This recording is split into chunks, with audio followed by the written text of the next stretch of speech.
We are back with yet another edition of the Patriots Only Please podcast. As usual, I'm your co-host, Jeff C., and I'm joined today with Mr. Soli. Mr. Soli. And you may notice that there's a third panel here. We have a very, very special guest. I'd like to welcome Lisa Noeth, who is representing Asian Americans for Trump. And you also have a few other, illustrious titles as well and things that you do. So I would love to give you the floor and kind of talk about what you do and the work that you've been doing, particularly in this election cycle, and what that all means for us going forward as Trump supporters. Lisa, welcome to the show. Welcome. Thank you, Mike and Jeff, for the invite. I really appreciate this. So my name is Lisa Noeth. I'm an op-ed writer for Right Side Broadcasting, also known as RSBN. This is Trump's favorite network that he always keeps tweeting about over on X. Big fans. Yes. And I'm also an aspiring Asian American political commentator right now. So I try to go on air or different podcasts. I am also a panelist for a weekly podcast called Open Forum. And this podcast is a Filipino conservative podcast that is hosted by Joe Coy's mom, so the comedian. So this is really cool. This is weekly, Mondays at 6 p.m. on Facebook Live. I'll drop a link to that as well. I also have my business too. I'm a business immigration consultant. So basically, I specialize in visas for extraordinary ability, which means that, you're an entrepreneur, you're a scientist, you're in technology, you're in education, you're pretty much coming to the country legally. That's the key word, to work and to bring money into the economy and to create jobs. And I'm pretty much here now as Asian Americans for Trump leader in this coalition that I'm trying to gather all the Asian Americans of different backgrounds, different ages, different parts of the country to really bring the message together that we are for President Trump, no matter who you are and where you came from. I am here to tell everyone's stories, especially when I'm writing and doing my op-eds or I'm doing on-air commentary right now. I want to make sure that we have a voice, and it's loud too, because the fact that with Asian Americans, we've been kind of forgotten in this entire election. So this is where I want to wake up the lions. So that is such an incredible background, and thank you so much for everything that you do. I mean, God, you're certainly keeping busy out there. What got you involved in this cause? Why this particularly? Was there one incident that said, listen, I gotta, or what is it kind of an overall sense that, like you said, the Asian American community has kind of been a little ignored during this? Like, give me your take. What got you started and what keeps you going with all this? Oh my gosh, it's a lot. Okay, so my background real quick is that graduated from NYU in grad school in 2016. My husband and we've been visiting Vegas all these years, and we were like, we're priced out of New York. We can't afford to buy anything in New York after I graduated and we got married. So we decided spontaneously, okay, we're going to move out to Vegas and go get a condo that we've never seen. And that was when I reached out to the Trump campaign over here in 2016. And I said, oh, okay, I would like to volunteer. What do you guys need help with? I didn't realize that there was a big need for Asian American outreach, especially to engage the Asian community here. So Nevada makes up about 10% is the Asian American population, and more than half of the 10% of the population here in Nevada, and especially in Las Vegas alone, half of it is Filipino. And my background, both my parents, they immigrated here legally to the Philippines. That's what I keep trying to tell people, legally to work and live the American dream. And once I realized there was that need back in 2016, it's been on since 2016, 2020.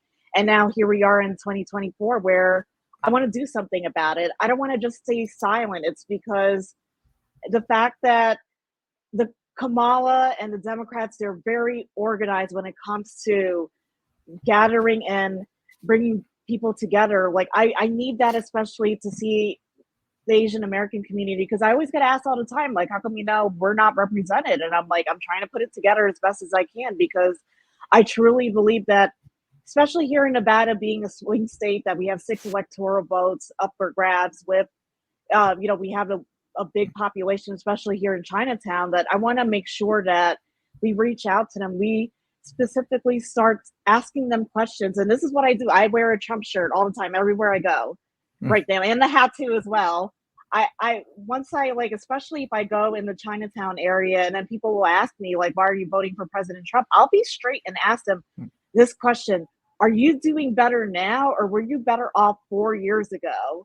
You had way more money in your pockets 4 years ago. We had no wars. The fact that the economy was booming, people were doing well. And then all I have to tell people to convince people, especially the far left, like in the Filipino community, when I comment on Instagram or TikTok, I said, oh yeah, why don't you just go look at the grocery prices, look at the gas prices right now, look at even insurance, housing, everything has gone up. Yes. So I'm trying my best also to reach out, especially I feel like we're losing the young Asian Americans right now to the left. It's because they're brainwashed in college and the media, especially, and social media, all the algorithms that they're seeing that it's favored towards like the Democrats right now. That's who I'm trying to get to say that, you know what?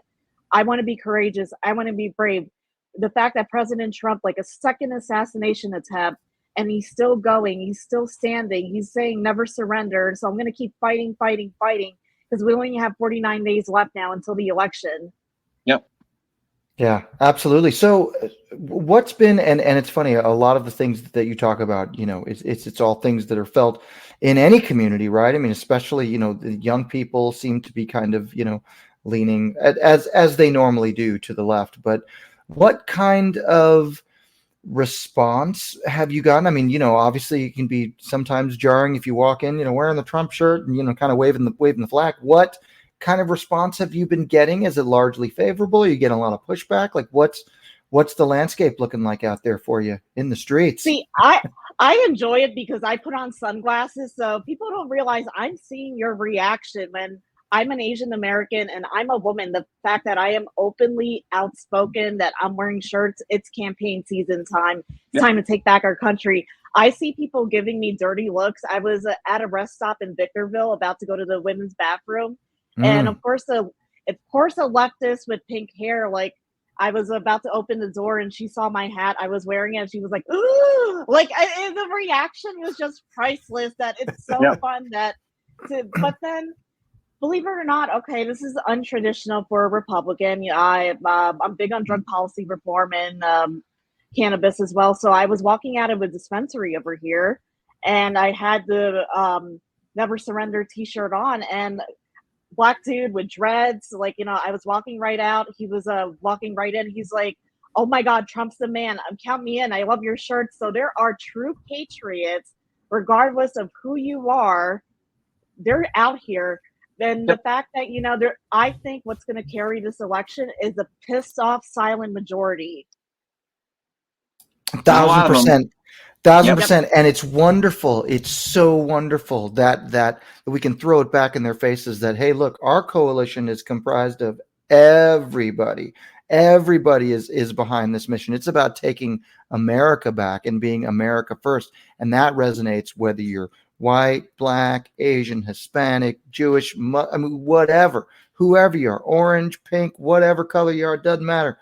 I mean, that resonates with everybody. And I think that I love the fact that somebody like you or a guy with, a black dude with dreads coming out of the dispensary holding a huge doobie is like, Trump's the man. Like that's exactly, it flies in the face of what I think and Soli, this as well as anybody. I've been talking about how the Republicans have had a marketing and an image problem for decades. And I think this is great because we're truly seeing like the real, like this is what the real constituency looks like. And anybody that's going to sit here and say, oh, well, come on, Dick Cheney endorsed Kamala. Well, that's the Republican Party of 20 years ago, the old white men Republican warmongering party. That is not today's right wing. So I love that you are putting a face to that. That's incredible. I love that. So thank you so much for everything you do. So tell us a little more about, but what can we expect? Like, how has the reaction been? Is it largely positive when you talk to people? Do you think you're changing any hearts and minds? Has it been difficult? Is it even a conversation they're willing to have? Like, what's the reaction been? Even like I have a story too. So I was wearing the Never Surrender shirt over at the airport last week because I went over to RSBN Studios. So I still say McCarran, okay, by the way. But anyway, I was at Sure. Harry Reid at a bar, whatever. I was at an airport bar over there. I do. I just don't feel right about it. But anyway, I was at an airport bar, a bar at the airport over there, and bartender, he's from Australia. He saw my shirt. He started talking. And it actually drove a really good conversation that he said that, being from Australia and Victoria, they were kind of like a test state for the NWO and the globalists with all the strict lockdowns from COVID. And we got into this conversation where he was like, there are a lot of people that I'm talking to right now that you are one of the only ones I've seen that wears a Trump shirt. But he said a lot of people feel the same way I do and you do, that, we have a country to save. If President Trump doesn't win, it's going to be freedom versus communism too. And the other thing too that I try to reiterate when I'm talking to people, policies over feelings. The fact that I am getting tired of the left, especially we watched this at the debate with Kamala, that she is driving people's emotions to react versus talking about her policies of zero, nothing. But then I'm telling people, like, do you want zero inflation? Do you want more jobs created? Do you want low unemployment rates? Do you want no wars? That's what I'm trying to resonate when I'm talking to people in the street. And then sometimes I'll bring Trump stickers too, but it's really fun though that I'm getting a reaction from all different kinds of people, like even random in the casino too, like a construction guy, he told me, he's like, I've never voted Republican before, but it's because of President Trump. And, the fact that it's been so bad the last 3.5 years, he said, I'm walking away from the Democrat Party. And that's what we need. That's what I believe, that there are people that are just fed up already with Biden's policies. And Kamala is going to be even worse as Kamala, because she's going to turn the entire country into California. Yeah, right. Absolutely. Yep. Yeah, that is, it's again, we love the fact that you are putting a face to this and all of the work that you're doing. Mr. Soley, Michael, I haven't even given you the chance to speak at all on this. I'm sure you've got tons of opinions on this. I've been absorbing all this. So I actually connected with the Trump field office here in town. There's 3, and the one closest to my place on Trop and Rainbow, and I've been canvassing and knocking on doors. And that's been a really interesting experience to see, how people, the visceral reaction to seeing someone wearing a Trump hat knocking on your door asking. Now, the most of the folks that we're seeing were either voted for Trump in the 2016 cycle or did that, then were silent in the 2020 cycle. So they're either still active or were previously active Republicans or not knocking on Democrats' doors. But it's still pretty interesting to get in conversations with people about these subjects that we're talking about. And there's a lot of anger out there. There's a lot of confusion, but there's a lot of folks for sure voting for Trump. And they realize if they missed out in 2020 for whatever reason, they can't afford to do it this time around. They've got to vote for Trump. Well, listen, hey, if they want to make it about, if the left wants to make it an emotional issue, you know what makes me cry? Those really high exorbitant grocery prices. That brings me to absolute tears. You know what makes me joyful and happy? Paying less of a grocery bill and lower gas bills. So if they really want to bring it down to joy and feelings, I'm so joyful when my grocery bill is not that high or the gas bill's not that high. Well, I'd say bring it back to truth. How about bringing it back to truth? I mean, you guys knew that Joe Biden had dementia in 2019. You've been lying to us for 4 years. I mean, just straight up lying about this guy's not fit to serve. Bless his heart. I hope he's okay. I hope he gets the treatment that he needs, but he's not fit to run the country and hasn't been ever. I mean, who is running the country right now? Well, exactly. So that to me is that's disqualifying on its face. That's disqualifying of Kamala. She knew the entire time that Biden wasn't really in charge, wasn't really her boss, and said nothing. And she kept going on camera and saying, "Joe and I are great. Looking forward to our second term. He's firing on all pistons. He's in perfect health." Just Yeah. That's called misinformation, which, as you know, on TikTok, I get strikes all the time for misinformation by saying exactly what I just said.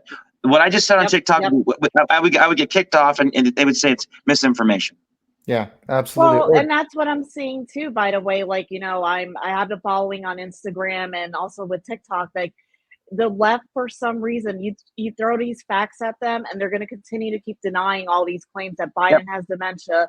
Oh, that we're going right behind Kamala. You guys didn't even vote for her, like in the open primary at all. Like, you guys are the definition of cheap, and also the fact that this is communism. We're heading towards. Like, it just doesn't make any sense. Like, or people flag my account all the time, like dilly dally and telling me off or whatever. I don't care. I'm trying to say the truth, and whether you like it or not, I want my country back. I want the next generation to grow up. My nieces, my nephews, my cousins. I want all of them to grow up in a better America than what we're living in right now. Absolutely. That's why I'm standing up. Absolutely. And thank goodness for you doing that too. So it's interesting to know that you're also getting hit with the cold hand of censorship as well with some of these platforms, because I know Soli, you certainly have. Yeah, absolutely. It's crazy. So, well, listen, I know you're keeping pretty busy. So where can people find you? You sent me a link that I'm gonna post up here. rsbnnetwork.com/author/Lisa Noeth, nvgmail.com. If you can remember that link, that is a link to go to check out your writing. Take a screenshot, guys. Well, and we'll put this in the show notes as well. So, but yes, we like to say Lisa knoweth everything about what's going on in the Asians for Trump community. So that is awesome. And of course, you can always like and follow and subscribe. And just let me get Surrender Sister LV. That's you, right? Fantastic. So you're gonna get likes and follows and subscribes from us two knuckleheads shortly later on today. But we want to thank you so much for the time. Anything else that you think our audience or anybody should know about what you're doing, the work you're doing, or anywhere we can go support you? Car parade. I want to plan the biggest car parade wrapping around 215, the entire circle, the entire way, November 2nd. I'm going to make it happen. I want to bring Patriots from all over Vegas and come together, which show our American pride, which show the fact that we're going to vote for President Trump. Like, let's make this the biggest one in the country. It's going to happen. Hey, let's do it. Let's bring some lowriders. Let's pump some, absolutely. Let's make it a whole thing. Let's do a whole, count us in. Absolutely.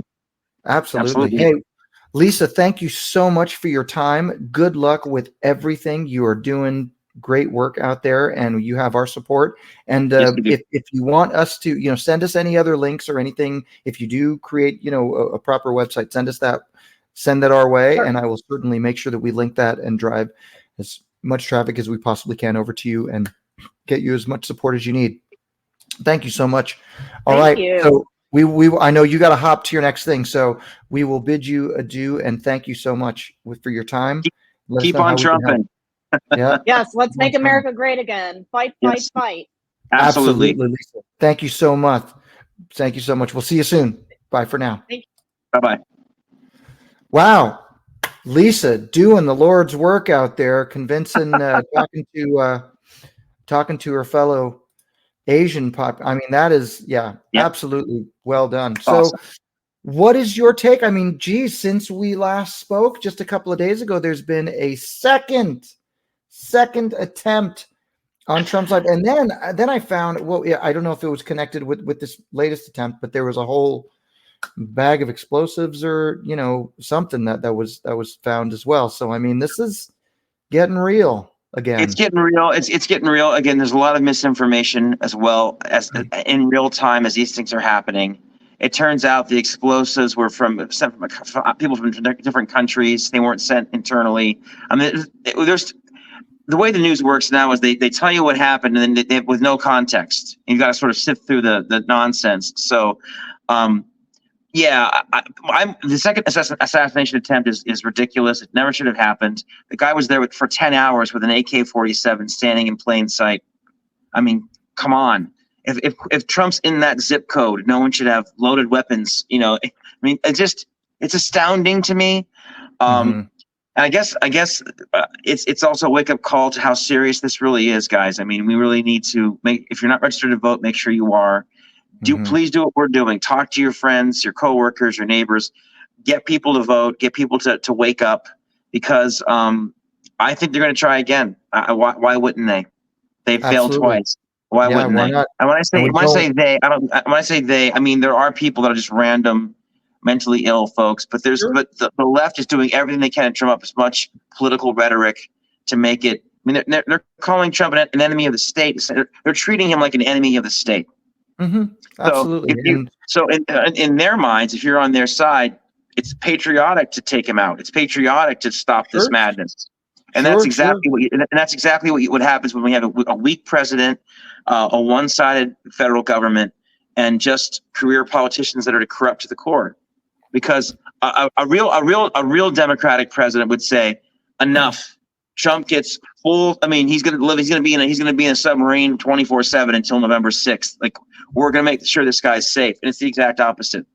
Of course, of course. And look, they'll do whatever they can, whether that's a like you said, inspiring a lone nut job to go do their dirty work for them, or if it's through however deep you want to go down that rabbit hole of some sort of coordinated attempt, on official or otherwise. They're going to do whatever they can. And look, even after the election, let's, hopefully he makes it through, he makes it in.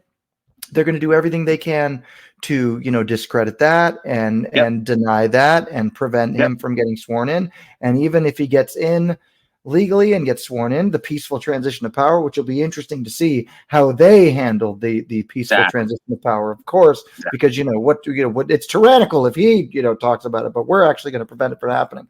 Or they could very well just say, okay, let the mostly peaceful protest, ensue. Let them burn up every major city out there across America.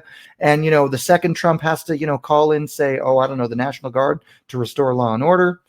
See, he's attacking his own people. So they're going to do everything they can at every turn. It doesn't end with Trump getting elected. It begins with Trump getting elected, or reelected. So, but let's pray that it begins. Let's pray that it does begin, because if it doesn't, we all need to pray for something else.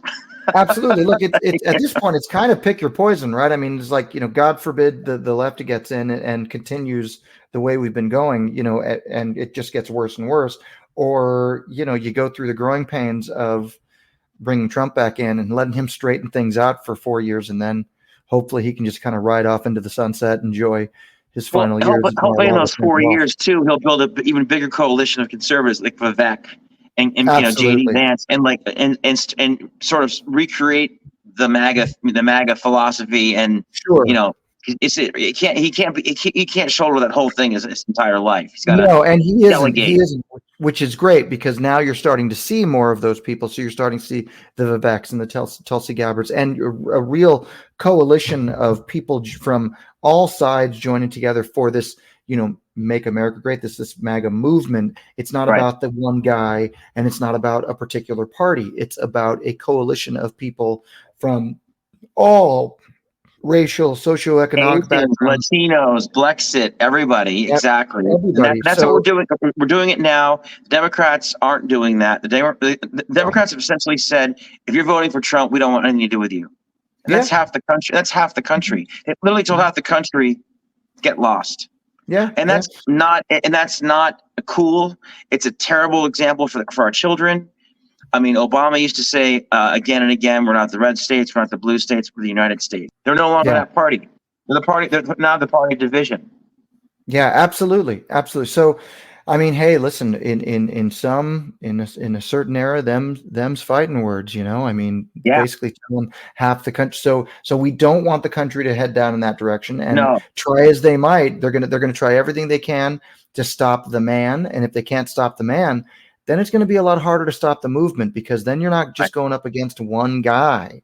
You're going up against millions and millions of people who are going to push back. So we'll see how all of this unfolds. But I mean, people like Lisa and and the people that we've been meeting, the people you've been meeting out there in real life, it gives us hope that there's obviously there's clearly a lot of support.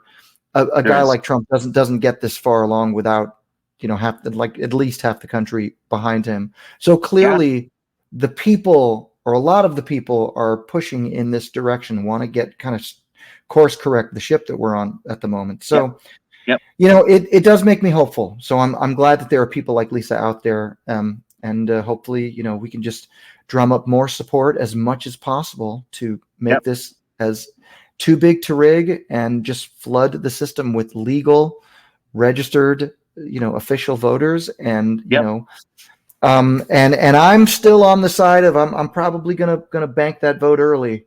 Me too. Me too. Yeah. Are you a Nate Silver believer?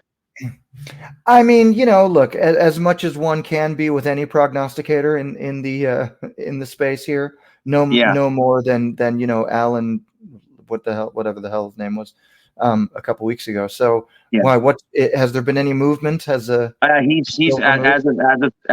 September 16th, he's got Trump winning pretty clearly, pretty definitively in terms of electoral votes. Frank Luntz is leaning in that direction as well. But we'll see. Well, I mean, again, I don't place a lot of faith in these things, but at least it's telling that there's. I mean, if you look at the country, it's a map of the United States. It's all red. We haven't seen much of a bump for Kamala after that, after the debate, and which is usually, again, I mean, elections come down to snapshots and sound bites. I mean, there's really there's no powerful soundbite that they can, put on repeat on her behalf, and anything that Trump says, even if they try to run with the whole dogs and cats thing. I mean, look, Trump is the master of, no press is bad press. You know what I mean? So at the end of the day, somebody will spin it. They'll turn it into a meme. They'll make fun of it, whatever, and it just gets more people talking about an issue that, okay, Trump made it sound ridiculous, but, now people look into it. I guess it really is kind of sort of true. There is some sort of basis in reality for that. So either way, Trump kind of wins the conversation at the end of the day. So again, it'll be very interesting to see how this shakes out. And I think Lisa was right. There's, as we've been saying, there's going to be people that kind of have that come to Jesus moment at the ballot box, and make that very personal decision that they're not going to tell any of their friends about, but they'll say, you know what, I had to do this because I had to, for myself, for my family. Yeah, for my checkbook. For my bank account, I had to do this. My livelihood. Absolutely. So anyway, yes. Anything? I've been going like a chicken with its head cut off here. You were great. You were great today. I think we should wrap it up. I think we had a great episode, and I think that it's just time to get to work, guys. It's time to really. This is the last stretch here, and we can't let up. We have to fight, and we have to get Trump elected. And I think Nevada is turning redder as we speak, but I think it's still purple. And we want to deliver Nevada to Trump. So that's really our goal. This podcast, we believe that all politics is local. You bloom where you're planted. So if we can get more Nevadans to go to vote for Trump, vote for red down the ballot. We've done our job. So that's what we're shooting for this podcast. And between now and November 5th, we encourage all of you to do the same. Reach out to people and make sure they're registered to vote, and encourage them to vote early and bank that vote. Your vote is your voice, and we all need to speak up. Yep, indeed. And while you're doing all of that, be sure to like and subscribe and follow us at patriotsonlyplease.com. Visit our website, of course, patriotsonlyplease.com. And of course, Patriots Only Please. That's where you find us. We're on the YouTubes, the Spotifys, the Apples, the Truth Socials, the Rumbles, the X's, the Instagrams, the TikToks. I don't know for how long, but for the TikToks. So we're all over the place. But that's where you find us. Patriots Only Please. And reach out, comment, let us know your thoughts. Let us know where you are. Talk to us. We would love to hear from you. So, with that, until next time, we are Patriots Only Please, and we will see you on the next one. So bye for now. As you like to say, keep on trumping, right? Keep on trumping. Love it. So long, folks.